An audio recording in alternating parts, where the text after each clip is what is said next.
Yes, Redzone TV kwali webale kubanga okyagoberera yonna gy'osinzira okubanga gy'otulabira kyokola kya mutawana nnyo gwa kyatambula n'omukuto gwa Redzone TV. Bwe batonaba kubanga osubscribinga nyongera okujjukiza kkirira wansi awo olaba ekigambo subscribe kikwateko kwata kade aka notification obeere nga tomisinga nsonga yonna.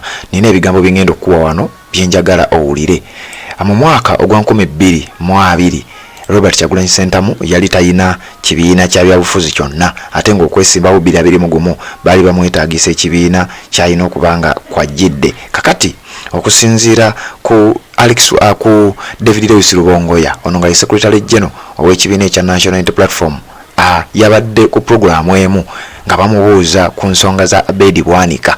Ategeezezza oba yategeezezza nti Dr. Abedi Bwanika y'omu ku bibiina ebyali bisukka ne 7 abatuukirira Robert Kyagulanyi Ssentamu n'abakulu abalala mu kibiina kino ebiseera bye baali tebalina kibiina nti yabatuukirira ng'ayagala bajoyininga ekibiina kye ekya PDP People's Development Party wabulambo ne bagaana oba baali bamaze okubanga bafuna engeri gye bagenda okuyingira mu kibiina ekya National Unity Platform ekyali kiddukanyizibwa Kibalama Nkonge.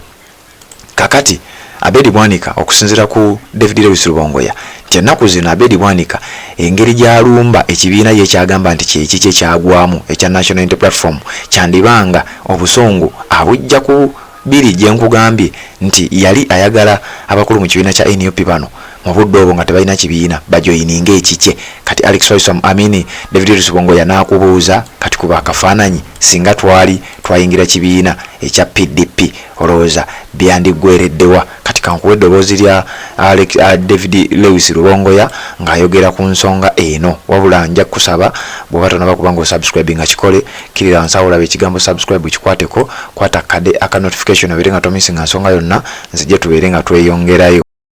Mubeta next weri nakugambye kyova olaba tubagamba nti bakomewo.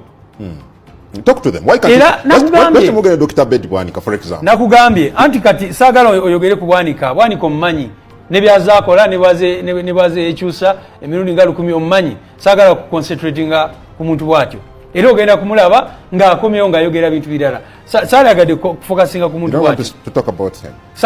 Saalyagadde kwogera ku muntu bwatyo kubanga tuli serious ate twagala twogere ku bintu ebiri serious era ensonga emu gye nebaliza Katonda nnyo.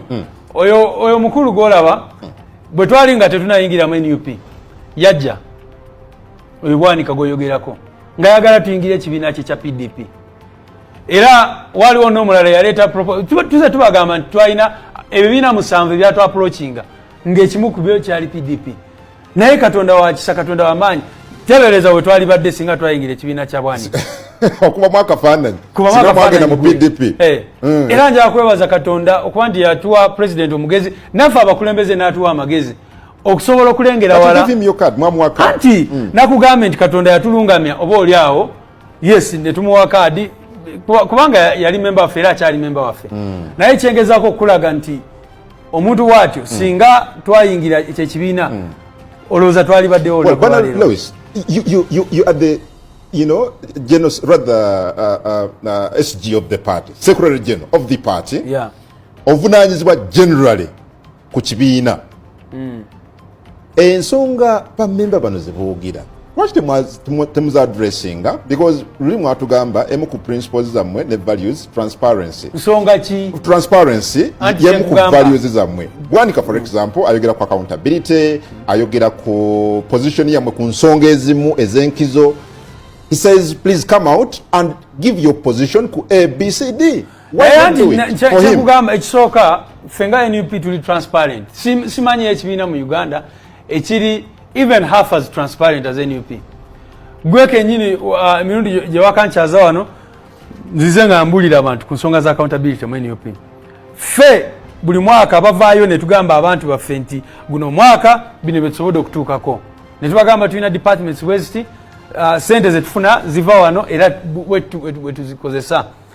Eggwanga limanyi biki bye tukoze. Nakuwa ekyokulabirako NRM efuna 75% sente ziva allocated by parliament, NUP efuna 12%. naye laba byetusobodde okukola ne tubeera n'ekitebe ne tubeera ne offices mu ggwanga lyonna ne tusobola okulabirira family z'abantu baffe bali mu makomera n'ebirala ne tukola mobilization ne tubeera ne committees kati tuli membership registration accountability ne tubeera ne offices ezirunninga ne kwegamba tubadde tuvaayo buli kiseera ne tubulira eggwanga. Yes, bigambo bya David Royce Rubongoya ono nga ye Secretary General w'ekibiina kya NUP abadde ayogerera mbadde njagala owulirizeemu kali nti Dr. Bedi Bwanika y'omu ku bibiina omusanvu ye n'ekibiina kye ekya People's Development Party y'omu ku bibiina kyekimu ku bibiina omusanvu ebyavaayo ne bijja nga bisaba bibeere nga Robert Kyagulanyi Ssentamu abiyingira oba abijoyininga.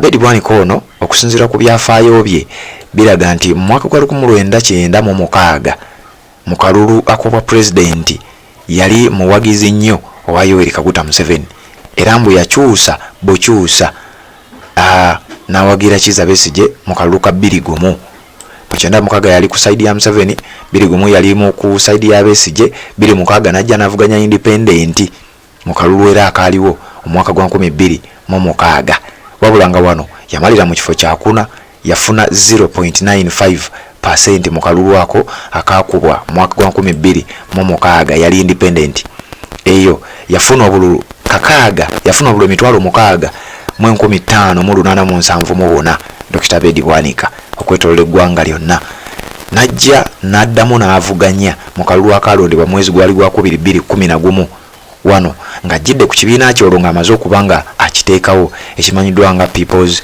Development Party era wano ekibiina yali president waakyo era gwali mulundi gwe gwakubiri ng'avuganya ku bwa president yafuna obululu 1,014 naye wali we yajjira ku independent wano no njagala ompulirizeewo bulungi nnyo we yajjira ku independent yafuna obululu 6.5 bwe yajjira mu kibiina kye yafuna obululu 5,10 kitegeeza yali asse obululu 1,014 nga bwe bwesaze era wano yafuna 0.65% kyokka ate wali mu kusooka yafuna 0.95%. aho otegedde bwe yajja nga ali independent yafuna 0.95% bwe bululu 6,15,874 bwe yajjira mu kibiina kye yafuna 0.65% bwe bululu 5,10,7 bwe yafuna Dr.